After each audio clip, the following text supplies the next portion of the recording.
18वां रोज़ा अली की ज़िंदगी का आखिरी रोज़ा।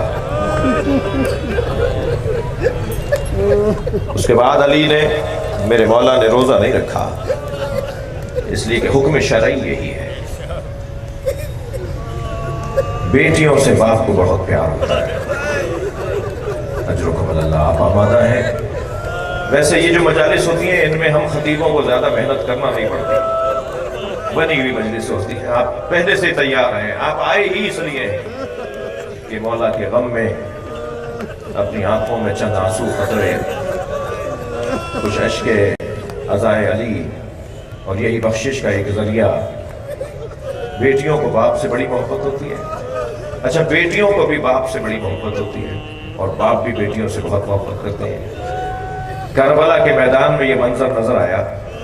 जुलजना खबर शहादत पहुंचाने के लिए ढूंढ रहा था सकीना कौन से खेमे में है, और उसी खेमे पे जाके खड़ा हुआ जहां सकीना थी, और ऐसे पैर मारने लगा जैसे मातम कर रहा हो।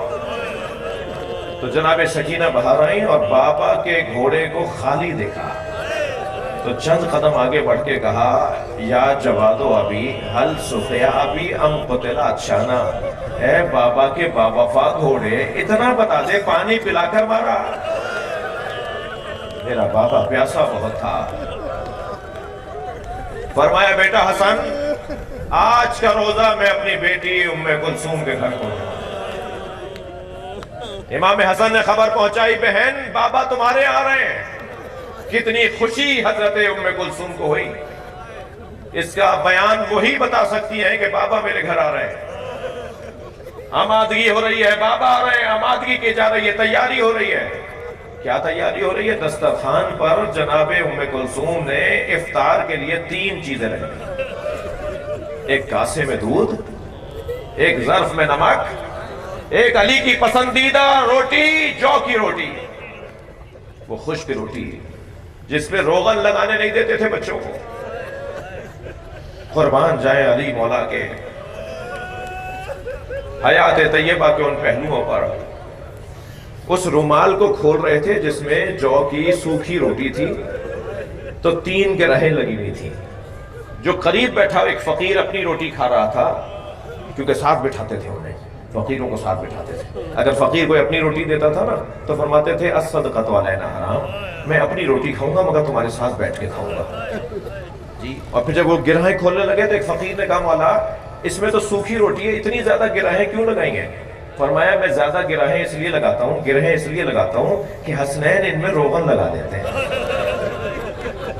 मैं नहीं चाहता, मैं सूखी रोटी खाना चाहता हूँ। तो जनाबे उम्मे कुलसूम ने एक ज़र्फ में दूध रख दिया, नमक रख दिया, एक जौ की रोटी रख दी। तो अपनी बेटी को देख के फरमाया, तुमने बाबा को भुला दिया? तुम्हारे बाबा के दस्तरखान पे इतनी चीजें कभी हुई हैं? अल्लाहु अकबर। तो जनाबे उम्मे कुलसूम ने चाहा कि नमक उठा ले, दूध उठा ले। फरमाया, दूध उठाओ, इसलिए कि कूफे में बहुत बच्चे हैं जिन्हें पीने को दूध नहीं है। सूखी रोटी और नमक से मौला अली ने इफ्तार किया। सारी रात, हर रात की तरह सारी रात अली मुसल्ला इबादत पर हैं। मगर अज़ादारों, हर कुछ देर के बाद, आपकी आवाज़ें बुलंद है, अल्लाह आपको अजर अता फरमाए, हर कुछ देर के बाद हुजरे से बाहर आते हैं, आसमान की तरफ देखते हैं जैसे किसी सितारे को तलाश कर रहे हो, और देखते हुए कहते हैं, हाँ दहिल लैलतुल लती क़द वअदतु, ये वही तो रात है जिसका मुझसे वादा किया गया है। जनाबे उम्मे कुलसूम ने सुना तो बीबी की घबराहट बढ़ने लगी। बीबी सोचने लगी कि बाबा ये कौन सी रात का तस्करा कर रहे हैं। लेकिन उस वक्त जनाबे उम्मे कुलसूम ने रहा नहीं गया। जब जनाबे अमीर मोमिनीन ने जुमला कहा ना, इन्ना लिल्लाह व इन्ना इलैहि राजिऊन, आगे बढ़कर कहा, बाबा ये कैसे कलमात आप अदा कर रहे हैं? फरमाया, बेटा ये मेरी जिंदगी की वो रात है जिसका मैंने बहुत मुद्दत से इंतजार किया है। तुम्हारे नाना ने मुझे कहा था, अली ऐसी एक रात आएगी जिसके इख्तिताम पर नमाज की हालत में तुम्हारे सर पे ज़रबत मारी जाएगी। तो जनाब उम्मे कुलसूम ने फरमाया, बाबा फिर भाई हसन से कहिए आज सुबह की नमाज भाई पढ़ा दे। तो ताज्जुब से फरमाया, तुम बाबा को रोक रही हो, जिसका इंतजार तुम्हारे बाबा को था उसी चीज से रोक रही हो? آمادہ ہوئے عزادارو، بس 2 جملے اور سنیے. آمادہ ہوئے، سر پر امامہ رکھا، میرے مولا نے ابا دوش پر لی، نالین پیروں میں لی، چلے ہیں حجرے سے نکلے ہیں کہ بی بی کے گھر میں پلنے والی بطخوں نے پر مارتی ہوئی، پھڑ پھڑاتی ہوئی اپنے اپنے کنج اور کونوں سے نکلتی ہوئی آئیں اور مولا کے سامنے آ کے کھڑی ہو گئیں. کوئی مولا کی ابا کے دامن کو چونچ میں لے رہا ہے، کوئی اپنا سر علی کے پیروں پہ رکھ رہی تھی. مولا زمین پر بیٹھ گئے، ان کے سر پر، ان کے بدن پر ہاتھ پھیرتے ہوئے فرمایا بیٹا اگر انہیں پال سکو تو رکھنا، ورنہ انہیں آزاد کر دینا. یہ تمہارے گھر کی مرغابیاں بھی میرا نوحہ پڑھ رہی ہیں. کچھ آگے بڑھے، دروازے سے باہر جانے لگے تو زنجیر در نے کمر میں لپٹ کر علی کو روک دیا. زنجیر چھڑانے لگے تو یہ کہتے ہوئے چھڑائی اے بیٹا تمہارے تو در و دیوار مجھ پہ نوحہ پڑھ رہے ہیں. پہنچے ہیں عزاداروں مسجد کوفہ میں. ابن ملجم آندھا لیٹا ہوا ہے. مولا نے آواز دے کر کہا اٹھ نماز پڑھا، اٹھ نماز پڑھا. اب محراب عبادت میں پہنچے ہیں. علی کی نماز جماعت کی پہلی رکعت کا پہلا سجدہ مکمل ہوا. دوسرے سجدے میں میرے مولا نے اپنا سر رکھا.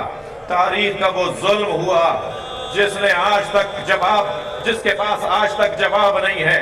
تاریخ میں وہ ظلم ہوا، وہ تلوار فضا میں بلند ہوئی جو 1000 درہم میں خریدی گئی تھی، جسے 1000 درہم کے زہر میں بجھایا گیا تھا. فرق اقدس سے حیدر کرار پہ تلوار آئی. 2 آوازیں فضا میں گونجنے لگیں. ایک آواز تھی جو جبریل امی کی تھی، الا قد تحطمت ارکان الہدا، الا قد قتل امیر المومنین، ارکان ہدایت کو گرا دیا گیا، علی کو مار دیا. ایک آواز علی کی گونج رہی تھی، فزتو ورب الکعبہ، رب کعبہ کی قسم علی کامیاب ہو گیا.